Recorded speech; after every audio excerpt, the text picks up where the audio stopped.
I'm now going to demonstrate that I can locate the cervical, thoracic, and lumbar regions of the spinal cord. So starting from the top here, we have the cervical vertebrae extending from C1 to C7. Then we turn into the thoracic, extending from T1 all the way down to T12.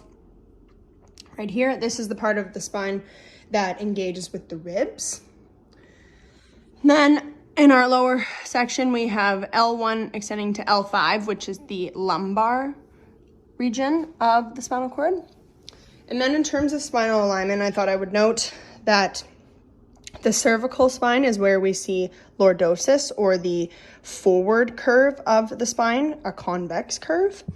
We have kyphosis in the thoracic region, which represents the outward curve, or the concave curve of the spine. And in the lumbar, we also see lordosis, so that forward curve of the spine extending to the bottom.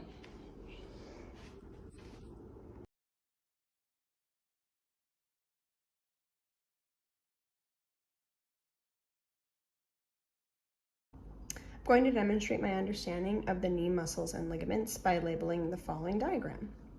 Starting with the muscles that power the knee, we have the quadricep group. On the lateral side, we have the vastus lateralis. In the center, we have the rectus femoris. And on the medial side, we have the vastus medialis. Now taking a look at the ligaments that power the knee, we have the patellar tendon that goes right through the middle here. I've cut off the center part that goes over the patella usually.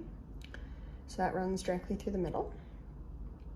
Deep to this, right there, we have the anterior cruciate ligament, known as the ACL. And deep to that, we have the posterior cruciate ligament, also referred to as the PCL. Coming out to the lateral side, we have the lateral collateral ligament, known as the LCL. And on the medial side, we have the medial collateral ligament, commonly known as the MCL. These muscles and ligaments are what power the motions of the knee. Lastly, we have the knee from a side view, specifically with the LCL removed so that you can see. This image is primarily just to show that there is another muscle group that helps power the knees, and it's the hamstring, which is on the posterior side of the knee. From this view, we can still see, we see the full patellar tendon or ligament going over the whole surface of the patella and on to the tibia. We see the anterior cruciate ligament in here in the anterior, and the posterior cruciate ligament in the back.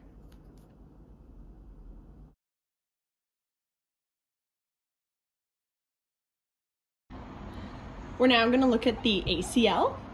The ACL connects the tibia to the femur. It is responsible for stopping the femur from sliding in front of the femur, so if you can imagine it coming forward, and for controlling against excessive medial and lateral knee rotation.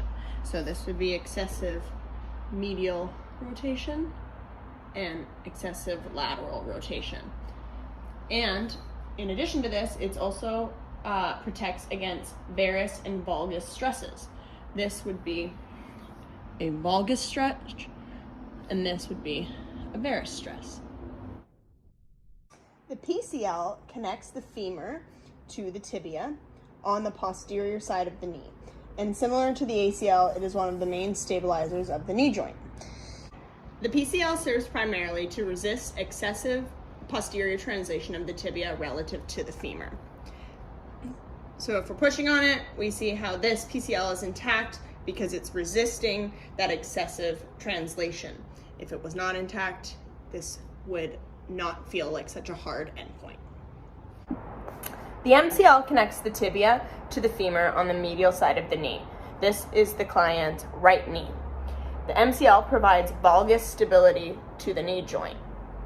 So if this MCL was injured, this patella would move a lot more medially. So the MCL wants to keep the patella straight up to the ceiling. The LCL connects the femur to the fibula on the lateral side of the knee. This is the patient's left knee.